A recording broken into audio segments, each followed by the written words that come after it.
درود شنوندگان گرامی، گفتارمان را از سلسله خوانش ادبی آغاز می‌نماییم.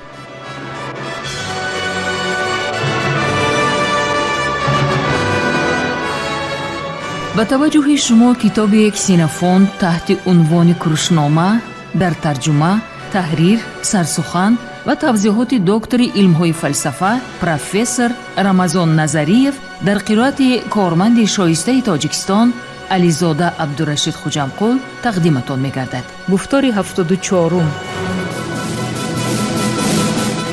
سلسله مذکور با هدایت و دستگیری اساسگزار صلح و وحدت ملی پیشوای ملت پرزیدنت جمهوری تاجیکستان محترم امام علی رحمان به چاپ رسید.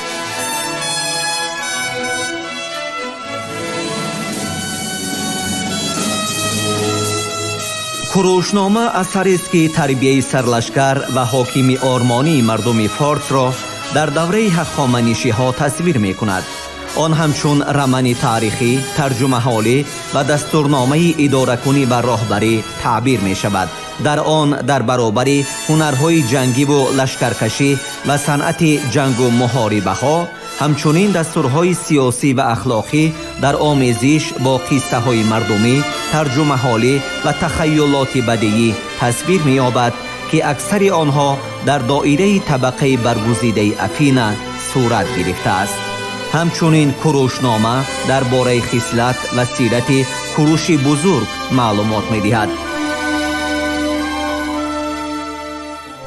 کتابی هشتم، بابی پنجم.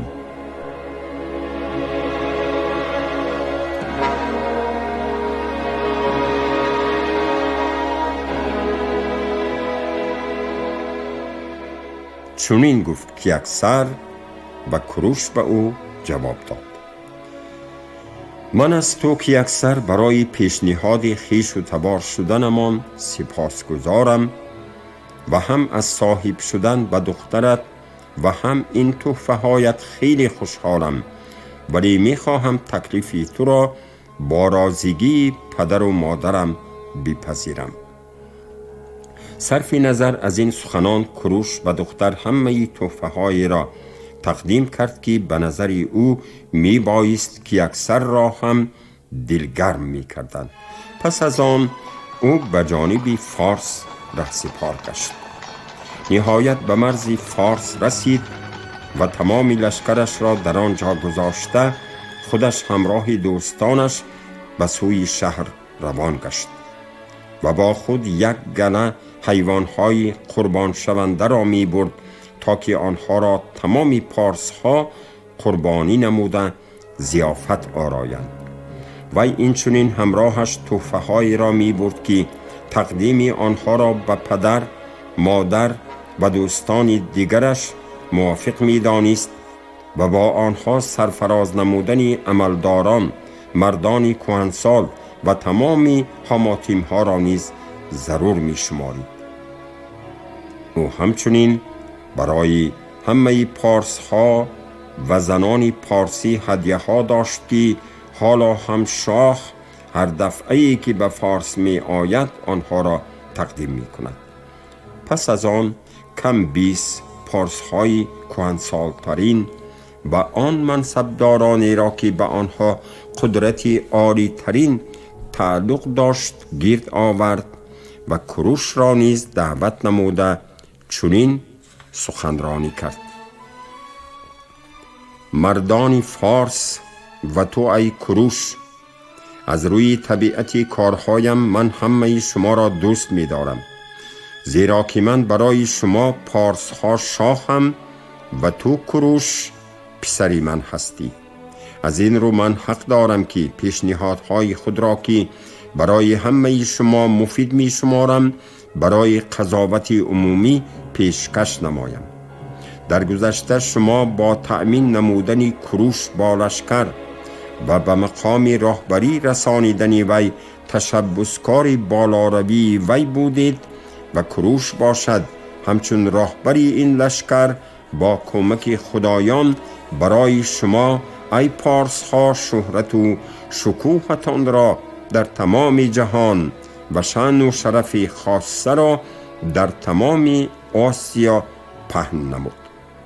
علاوه بر این او بهترین همسفان خود را ثروتمند گردانیده برای عامه باقی مانده جنگاوران مزد مهنت و تأمینات زندگی تأمین می کرد.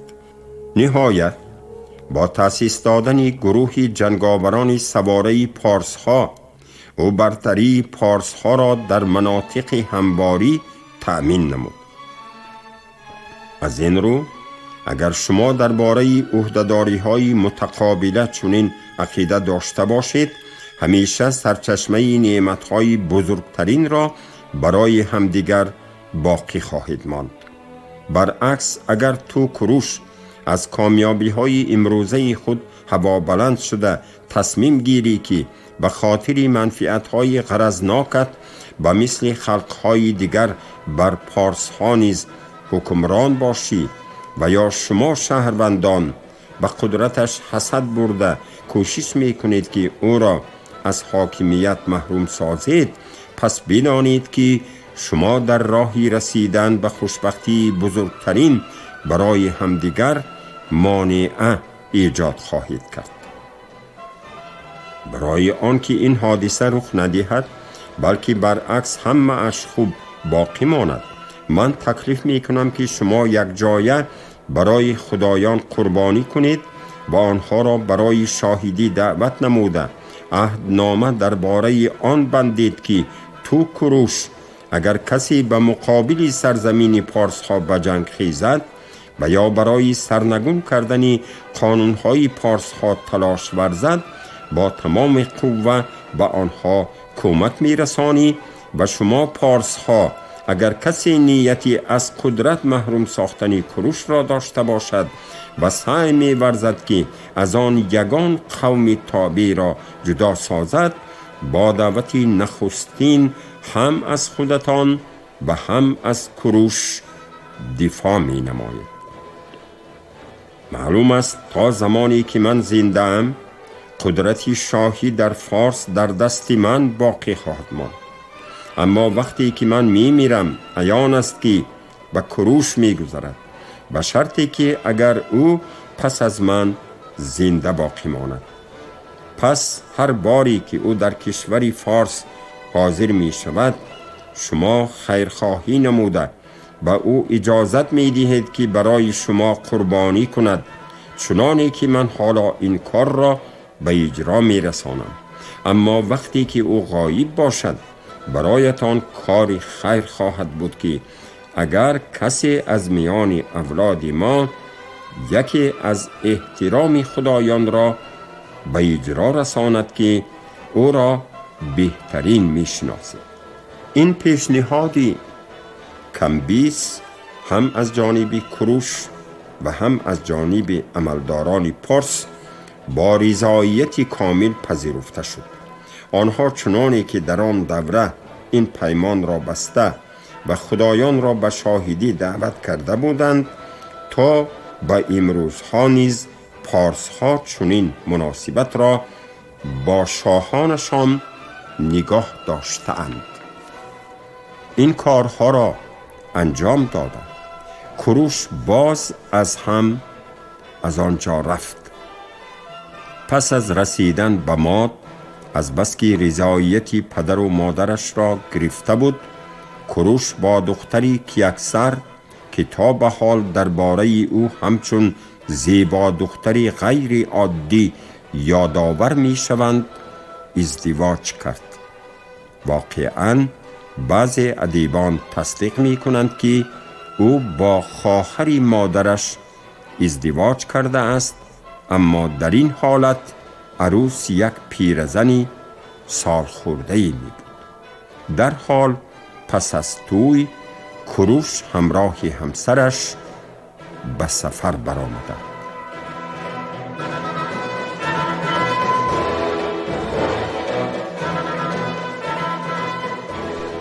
کتابی هشتم، بابی ششم.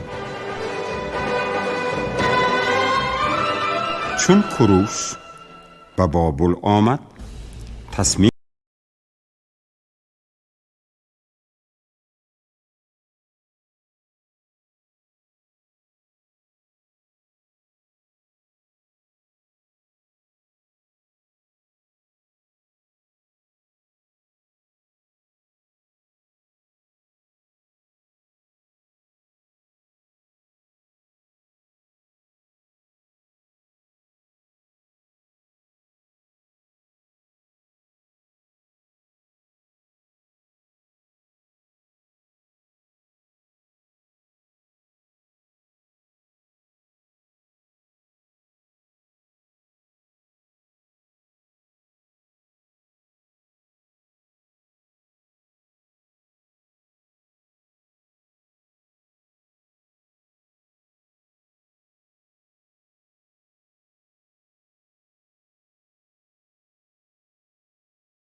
بدانند آنهایی که مقام و منصب گرفتند با کدام شرطها به منطقه های خود می روند. او باوری داشت که در این صورت آنها نسبت به همه چیز آرامتر مناسبت خواهند کرد. برعکس اگر اول مقام و منصب می گرفتند و بعد آن از شرایط کار آگاهی می یافتند، احتمال از این مناسبت خیلی مایوس شده گمان می کردند که چنین تدبیرها از ناباوری نسبت به آنها اندیشیده شده اند.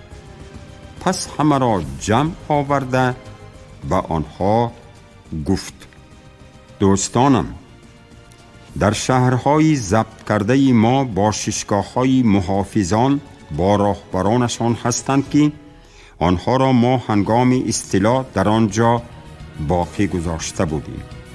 پیش از رفتنم به ایشان فرمودم که بجز حفظ قلعه ها درباره چیزی فکر نکنند. من این آدمان را از وظیفه‌شان محروم کردنی نیستم، زیرا هر آن چیزی را که به آنها باور شده بود به طور ضروری حفظ کردند. با وجود این من قرار دادم که به غیر از آنها ساتراپ‌ها را هم به آن جایها فرستانم که به ساکنان محلی حاکمیت داری کرده از آنها انداز گیرند، به سربازان باششگاه محافظان مزد مهنت دهند و همه کار و پیکارهای ضروری را به اجرا رسانند. در برابر این برای اشخاصی از بین شما که در اینجا میمانند و نیت دارم آنها را با سپارش مخصوص به جانب خلقهای تابع ما فرستانم، تصمیم گرفتم که در آنجا به آدمان زمین و خانه ها را تقسیم کنم تا که برایتان اندازها به اینجا وارد گردند و هنگام رسیدن شما به آن جایها توانید که در استقامتگاهتان آسوده قرار گیرید. با این سخنان او در حقیقت در تمام شهرهای ضبط شده و بسیاری از دوستانش خانه ها و آدمان فرمانبردار بخشید و تا کنون نسل آنهایی که قطعه های زمین گرفته بودند در منطقه های گوناگون مالکیت دارند و خودشان در دربار شاهانه زندگی به سر میبرند. حق ماست، ادامه داد کروشکی، برای مرتبه ساتراپ در این منطقه ها چنین آدمانی را باید پیدا کنیم که آنها تمام اشیای بهترین را که در محل ها موجودند به حساب گرفته به اینجا فرستند و ما آدمانی که در اینجا میمانیم بتوانیم از آن برکت هایی که هر یک کشور تولید می سازد حصه خود را داشته باشیم، چون که از جانب دیگر اگر در یگان جا خوف و خطری پیدا شود ما باید به آنجا رفته برایشان کمک رسانیم. در اینجا سخنش را به آخر رساند و بعد آنکه از میان آن دوستانش که با شرطهای ذکر شده برای حاکمی رازگیشان را دادند مطمئن بود که به عقیده او ساتراپ‌های از همه مناسب را انتخاب و تعیین کرده است. میگابیز در عربستان، ارتباط در کپادوکیا، در فریگیای کبیر ارتکم، در لیدیا و ایانیا خریسانت، در کاری موافق درخواست ساکنان محلی ادوسی، در فریگیای گلس پانتی و ایالیدا فرنوخ، در کلیکیا کیپر و برای پفلگانیان ساتراپ‌های پارسی را تعیین نکرد، زیرا آنها راضی شده بودند که در محاربه حربی ضد بابل اختیاراً اشتراک می کنند، اما به آنها نیز امر کرد که خراج سپارند. چنان که کروش آن وقت مقرر کرده بود، امروزها هم باششگاه محافظان که در قلعه ها مستقرند و مثل خیلی الخ‌ها که گروه‌های پاسبان‌ها را راهبری می‌کنند به واسطه به شاه تابع بودند و از طرف شاه تعیین گردیده در روی خط شاه به قید گرفته می‌شوند. کوروش به همه ساتراپ‌های نو تعیین فرمود به هر کاری که خود او در پیش نظر ایشان صادر می‌کرد تقلید سازند. این که اولا آنها از بین آن پارس‌ها و هم پیمان‌های گروه‌های جنگی سواره و فایتونداران را تشکیل نمایند که از پس آنها روانه خواهند شد. این که همه آنهایی که زمین و خانه می‌گیرند مجبور می‌شوند به قصرهایشان حاضر شده خود را مجبور سازند تا که رفتاری خاکسارانه‌شان را نگاه داشته هر یک فرمانی ساتراپشان را اجرا کنند. این که فرزندان نوزاد را در دربار خود عیناً چنان تربیه نمایند که در دربار کوروش آن معمول هست. این که هر یک ساتراپ اهل دربارش را به شکار برآورد و خودش مشق کرده دیگران را نیز به مشغولیت‌های حربی جلب می‌سازد. کدام شخصی که از بین شما، ادامه داد کوروش، با در نظر داشت توانایی‌های خود برایم شماره بیشتری فایتون‌ها و سواره‌های دارای خصلت‌های عالی را فراهم آورد، من او را همچون هم پیمان و دوستی خوب احترام خواهم کرد که به پارس‌ها صادقانه و به من برای نگاه داشتن قدرتم کمک می‌رساند. بگذار به مانند من بهترین افراد شما هم برای جایهای اول صاحب مکافات کردند و دسترخوان شما نیز هم مانند دسترخوان من اولا برای سیر کردن اهل بیت شما، ثانیاً برای طعام خوردن دوستانتان و مهمانداری هر روزه آنهایی که یگان کار خیر را انجام می‌دهند بسنده باشد. این چنین باغ‌ها بنیاد نمایید و در آنجا حیوانات را برای شکار نگاه دارید و هیچگاه خودتان هم تا دم خوراک نمی‌خورید که به حد خستگی زحمت می‌کشید و به اسب‌هایتان نیز تا دم خوراک نمی‌دهید که آنها را با مشق‌ها خسته و مانده می‌نمایید. شما گفتار 74 را از سلسله خوانش ادبی از روی اثر کسینوفونت تحت عنوان کروشنامه در ترجمه، تحریر، سرسخن و توضیحات دکتر علم‌های فلسفه پروفسور رمضان نظریف در قرائت علیزاده عبدالرشید خوجمقل شنیدید. کارگردان شیرعلی نغزلی، صدابردار کریم جان حمیدزاده.